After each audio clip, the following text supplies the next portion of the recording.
Podemos seguir?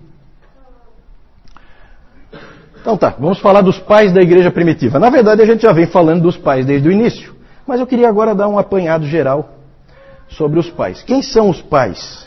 Quem são os pais da igreja primitiva? Gente, são um grupo de homens formidável, mas os seus escritos para nós soam estranhos e distantes.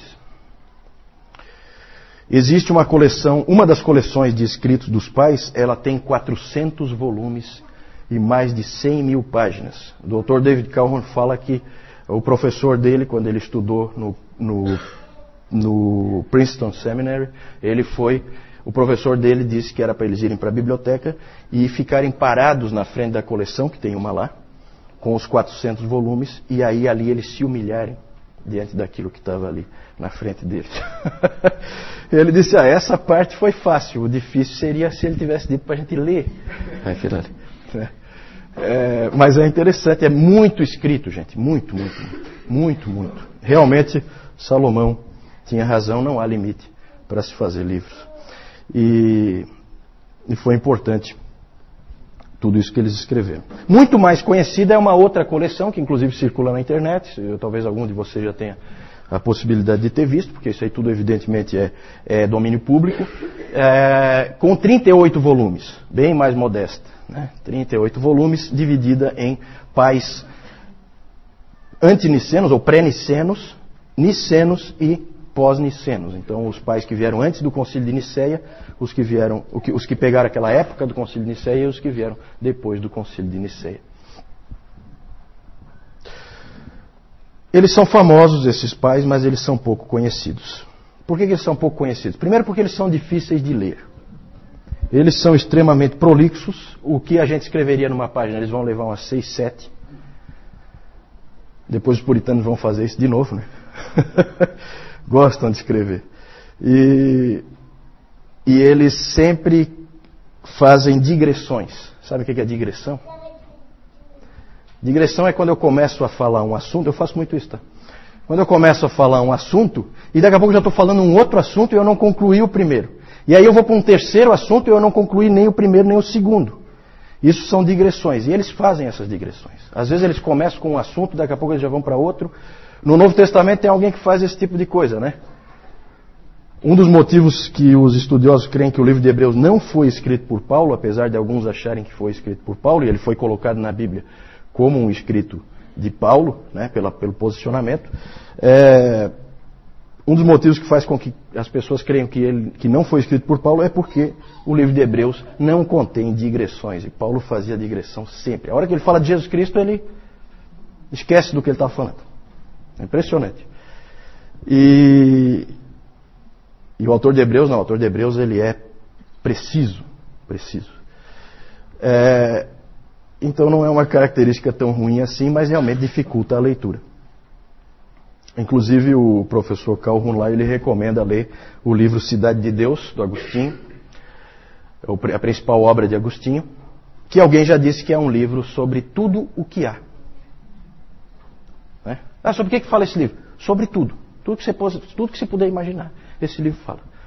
Estranho, né? Só lendo mesmo para a gente ter uma noção do que isso significa. Outra coisa, eles tinham um excesso de figuras e de simbolismo. Esses tempos eu li uma figura, um ensinamento do Clemente, acho que era o Clemente de Roma, e era interessante porque ele falava da construção de Deus. Então ele falava que cada um de nós é uma pedra e que Deus levanta através da estrutura do Evangelho, e que a roldana é Cristo. E começa a ficar complicado, daqui a pouco a ilustração você já não entendeu mais nada. É tanta coisa, tudo tem uma ilustração, você já não entende mais nada. E realmente fica difícil de entender. Então eles são um pouco difíceis de ler, bastante difíceis de ler, uns mais, outros menos. Mas são pessoas que foram fundamentais para a história da igreja. Quem são eles então? Eles são os líderes da igreja depois dos apóstolos. Podemos dizer que talvez o primeiro seja Clemente de Roma, que escreveu no ano 96, ainda no primeiro século ele escreveu a carta aos Coríntios, primeira de Clemente aos Coríntios. Talvez ele seja o primeiro dos pais. E aí tem vários pais ali. Onde será que termina? Alguns dizem que termina com Agostinho, no século V. Alguns levam para muito mais longe, dizem que Bernardo de Claraval, ou de Clairvaux, é o último pai. Para a Igreja Oriental, a Igreja Ortodoxa, a Era dos Pais ainda não acabou. É engraçado que o Dr. Kaufmann ele fala de um patriarca, acho que de Constantinopla, que estava lá no seminário. E aí perguntaram para ele, quando é que terminou a Era dos Pais? Aí ele falou assim, como assim terminou? Eu estou vivo? Então, para a Igreja Oriental não terminou ainda, né? Eles continuam usando a figura dos patriarcas.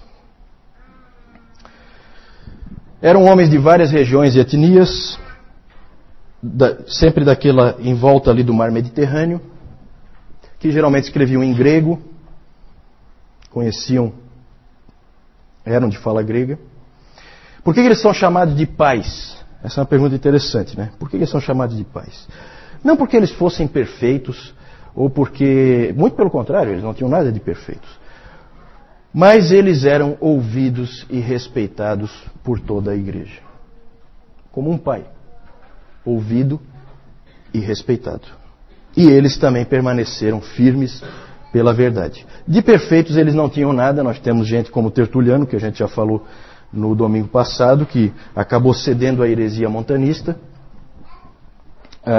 e que era uma pessoa que gostava de uma briga.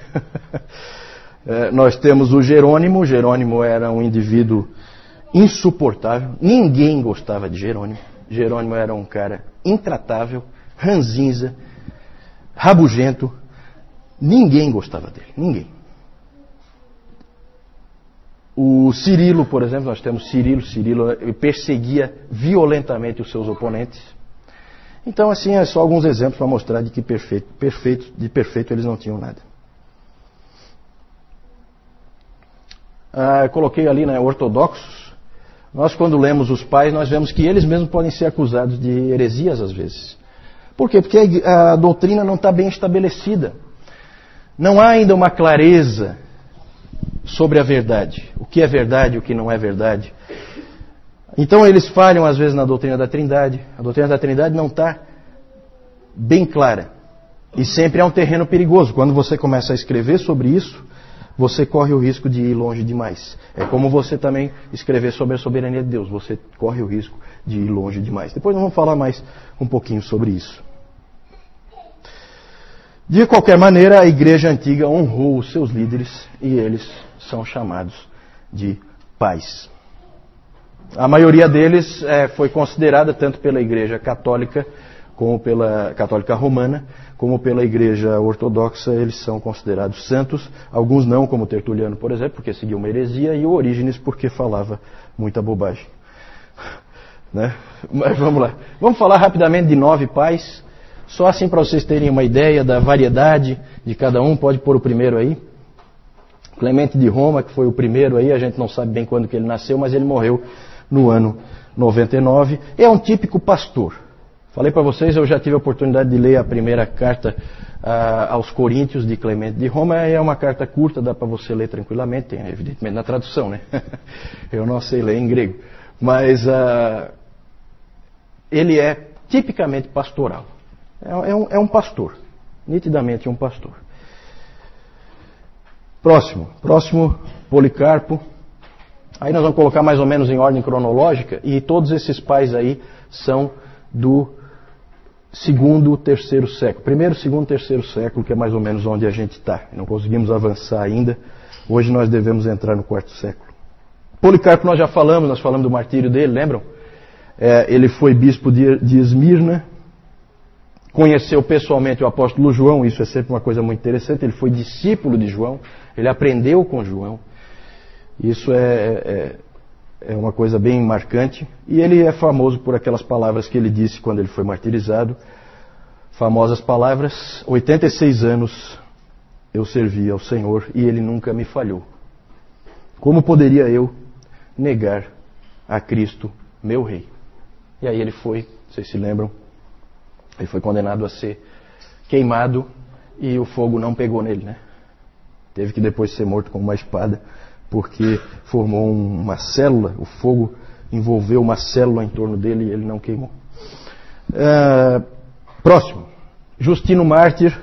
Lembram onde é que a gente encaixou Justino Mártir? No domingo passado, alguém lembra?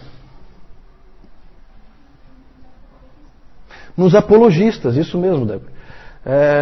Nos apologistas. Justino Mártir foi o principal apologista, é considerado principal apologista pelo fato de ter defendido a fé tanto contra os judeus como contra os pagãos.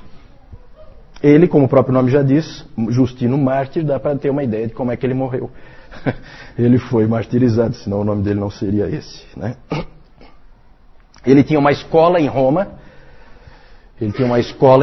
Onde vinha muita gente aprender com ele, né? Lembrem-se que Paulo, lá em Atos, já aparece essa ideia das pessoas virem na casa do mestre e aprenderem com ele. O Justino Mártir tinha uma coisa parecida. As pessoas vinham e aprendiam com ele. Um dos alunos do Justino Mártir é esse seguinte aí, pode passar, Tassiano. Tassiano veio de longe, veio lá da Síria. Ele veio para estudar em Roma com o Justino Mártir. Ele era um cristão bastante radical. E ele é interessante porque ele começou a traduzir coisas para o siríaco.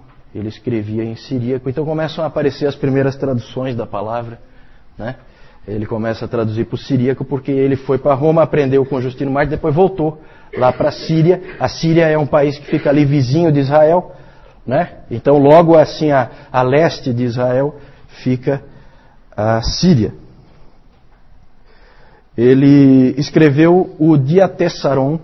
Diatessaron é a primeira harmonia dos evangelhos. Você sabe o que é uma harmonia dos evangelhos? Nunca ouviram falar? Hoje, se você quiser, você pode comprar uma harmonia dos evangelhos. O que é a harmonia dos evangelhos? É uma tentativa de fazer uma única história juntando os 4 evangelhos. Colocar cronologicamente os acontecimentos para que feche numa história só. Isso é a harmonia dos evangelhos. Algumas bíblias aí tem, né? Uma harmonia dos evangelhos, mostrando onde tem os textos paralelos, o que é que vem antes e o que é que vem depois. Então ele escreveu o primeiro, que foi o Diatessaron. Próximo, Irineu. Esse Irineu nós já vimos bastante.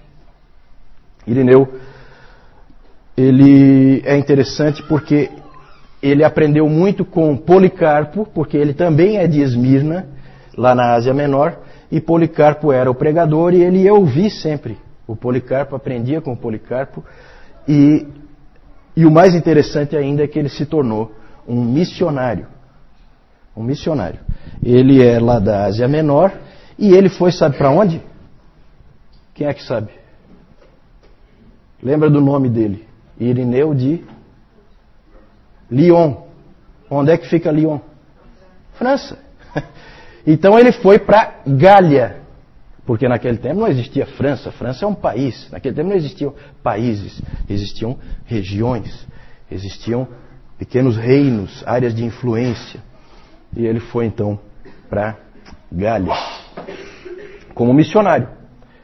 E é interessante porque ele foi lá para o meio daqueles pagãos, ele saiu do lugar onde era o centro do pensamento cristão, a Ásia Menor, e foi lá para Gália, bastante longe, na Europa, e foi lá pregar aos pagãos. E é interessante porque ele lembra muito Jonathan Edwards, né? Porque Jonathan Edwards, ele foi lá para o meio dos índios, em Stockbridge, e lá no meio dos índios ele escreveu as grandes obras dele. O fato dele estar lá isolado fez com que ele escrevesse muito, e o Irineu foi a mesma coisa.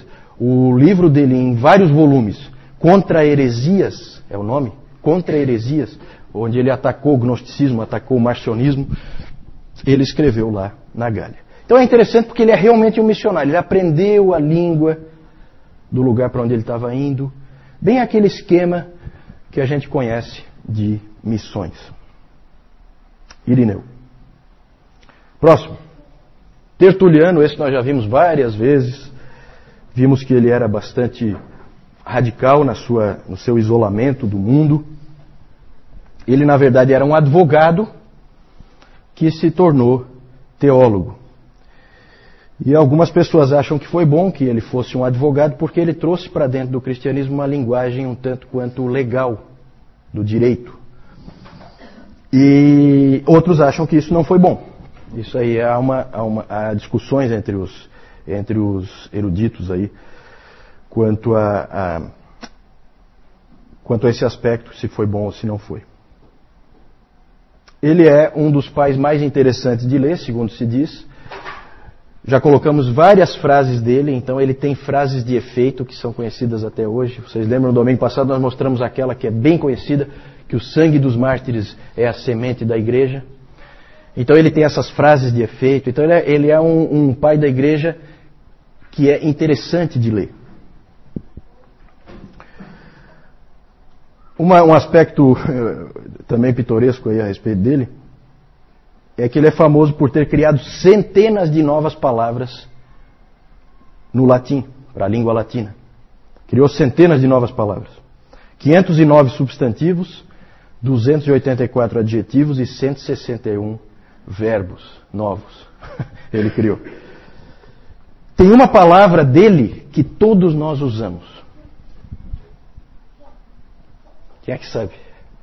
Pegadinha. Quem souber pode ir embora, não precisa mais vir. Está passado. Está passado. Criação dele. A palavra trindade. Trindade. Tertuliano criou essa palavra. Trindade. Todos nós usamos, né? A palavra trindade é criação dele.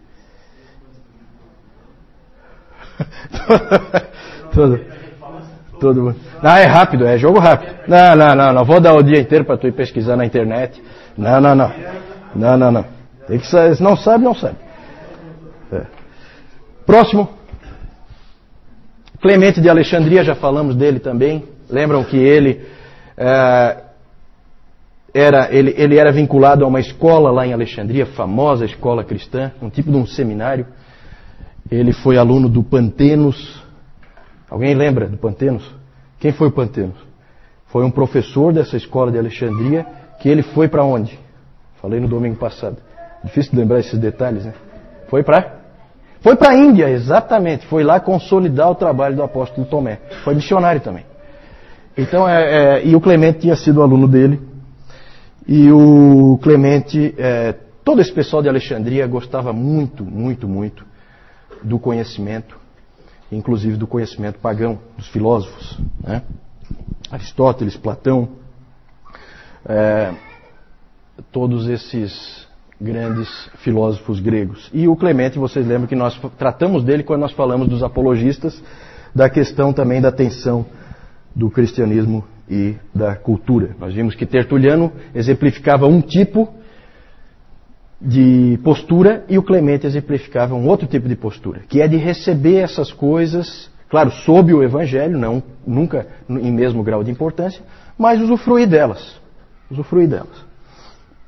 E o Clemente, o Calhoun diz que o Clemente provavelmente é um pai da igreja que todos nós gostaríamos dele, porque ele é realmente um tipo assim amigo, um tipo pai, uma pessoa agradável. Conhecia muito, extremamente inteligente e foi professor também dessa escola em Alexandria. E agora nós vamos falar do sucessor dele, que é talvez mais genial que ele, mas que pisava na bola às vezes, que é o Orígenes. Orígenes é o sucessor de Clemente. Vejam que ele é mais novo, 35 anos do que o Clemente, e ele sucedeu o Clemente então na escola de Alexandria. Começou a escrever no ano 215 e escreveu livros sobre tudo que você puder imaginar. Ele escreveu livros apologéticos, ele escreveu comentário da Bíblia inteira naquela época. E escreveu exposições bíblicas e escreveu, interessante, o que se considera a primeira teologia sistemática. Ele é o primeiro a escrever uma teologia sistemática que é o livro dele sobre os princípios fundamentais. Todos têm sentimentos duvidosos em relação a Orígenes. Não existe santo Orígenes, tá? Por quê? Porque o que se diz a respeito de Orígenes é o seguinte: quando ele é bom, ele é muito bom. Mas quando ele é ruim, ele é muito ruim. Então essa é a frase-chave a respeito do Orígenes. Orígenes trouxe muitas coisas boas para a igreja, mas também trouxe umas doutrinas estranhas que ninguém engoliu. Alguém abre a Bíblia aí, por favor? O João disse que isso é um curso onde não se abre a Bíblia. Então, então vamos abrir a Bíblia aí. Em Atos 3:21. Aí vocês vão ver o tipo de coisa que começava a aparecer. Vamos ver uma das vezes em que Orígenes foi muito ruim. Atos 3:21. Alguém achou aí? Sam, lê para nós. É necessário que ele permaneça no céu até que chegue o tempo em que Deus restaurar todas as coisas, como falou há muito tempo, por meio de seus santos profetas. Obrigado. Até que chegue o tempo em que Deus restaurará todas as coisas. Pronto. Aí o Orígenes. O que significa isso? Significa que todo mundo vai ser salvo. Então ele acabou vindo com uma doutrina universalista. No final todos vão ser salvos, até o diabo. Só que como ele... Olha onde é que o Orígenes vai. Só que porque ele vai restaurar todas as coisas. Todas as coisas inclui o diabo. Então até o diabo vai ser salvo. E aí... Olha como é que vai a elucubração, né? Muita imaginação esse rapaz. Aí, como todos têm livre-arbítrio, então tudo pode começar outra vez. Aí Satanás cai de novo, aquela coisa toda, né? Então, é só um exemplo para vocês verem que quando ele é ruim, ele é muito ruim. Né? E evidentemente que ninguém engoliu isso aí, graças a Deus. Porque se alguém tivesse engolido... Mas ele não é sempre tão ruim não, tá? Tem que saber separar aí o joio do trigo. Vamos falar do último aí, desses 9 que nós estamos vendo. Eles são muitos, tá? Os pais da igreja. Nós estamos pegando alguns exemplos aí, numa certa ordem cronológica. Cipriano. Esse Cipriano foi bispo de Cartago. Ele é importante porque ele tentou definir o que a verdadeira igreja é. Ele falou muito sobre a igreja. Tem uma frase famosa dele em que ele diz que ninguém tem a Deus como pai se não tiver a igreja como mãe. Né? Essa frase pode ser interpretada de várias maneiras, tá? Essa frase foi citada, essa é uma das frases mais citadas. Até Calvino citou essa frase, tá? Só que cada um cita com uma coisa diferente em vista. Pode passar então, rapidamente aí. Esse Cipriano ele acabou estando no meio de uma controvérsia que nós vamos falar mais adiante, a controvérsia donatista. Como nós devemos encarar os pais, gente? A Igreja Católica, pode passar aí, a Igreja Católica Romana, e eu já falei no domingo passado que eu não vou usar essa abreviação Igreja Católica, porque a Igreja Católica significa Igreja Universal, e nós vimos que a Igreja Universal é a Igreja invisível. Então eu sempre vou falar não do catolicismo, mas do romanismo. O catolicismo romano e a ortodoxia oriental veneram os pais. Tem eles como santos, certo? Essa é uma posição errada. De santo eles não têm nada. Já deu para perceber. É só olhar para a história deles e você vai ver que eles não têm nada de especial. Eles são cristãos. Isso eles são. São santos nesse sentido, mas santos no sentido que essas igrejas creem que algum santo deve ser, com certeza não são. E os protestantes têm uma tendência de ignorá-los. Eles acham que esses pais são da Igreja Católica. Né? Gente, isso aí é uma igreja única, não existem várias igrejas. Aqui não existem várias igrejas, existe uma única igreja. Qualquer igreja cristã que exista, vem daí. Aqui é a origem comum. Depois vai ter bifurcações. Ainda não. Ainda não. Então, os protestantes têm uma tendência de ignorá-los. O meio reformado dá uma colherzinha de chá para Agostinho, ele gosta do Agostinho e tal, mas fica nisso, né? É só o Agostinho e olha lá. Quem não é do meio reformado, ignora praticamente todos eles, e essas igrejas mais modernas aí nem sabem que houve alguma história da igreja, né? Normalmente. Pode passar. Qual é a posição adequada?